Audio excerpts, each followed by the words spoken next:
Bueno, yo voy a hablar de jurisprudencia, empezando con el fallo Benedetti Estela Lara con el Poder Ejecutivo Nacional.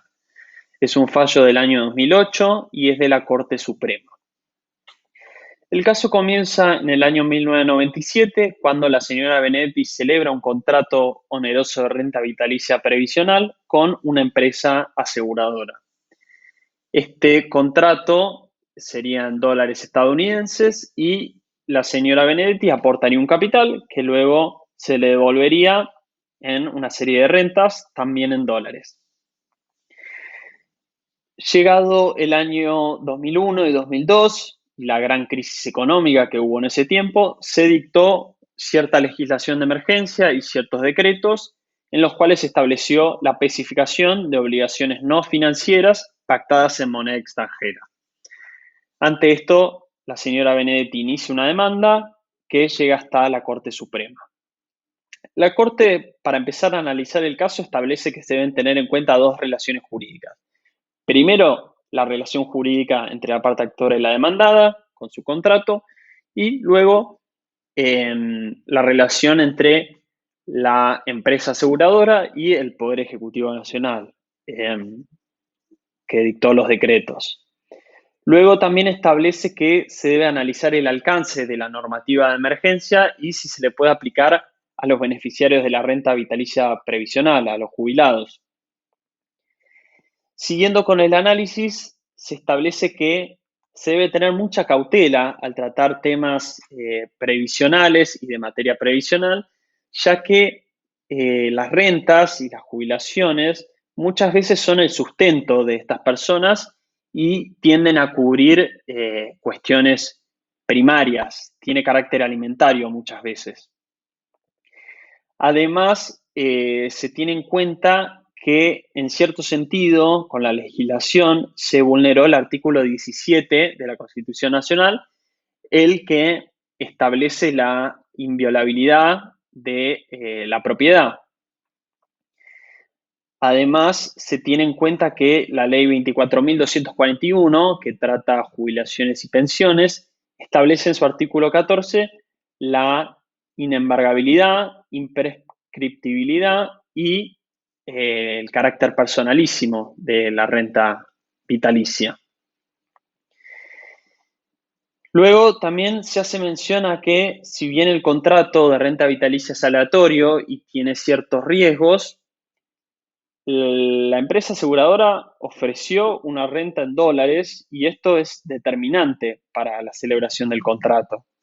Es un elemento decisivo. La parte actora estableció que serían dólares justamente para evitar la volatilidad del peso argentino y los posibles problemas económicos. Por último, se establece que la aseguradora con la especificación se benefició y la parte actora quedó perjudicada, la cual es la parte más débil del contrato. Bueno, por todo lo expuesto, se votó mayoritariamente hacer lugar al reclamo de la parte actora y ordenar a la aseguradora a pagar el monto debido en la moneda pactada, en dólares.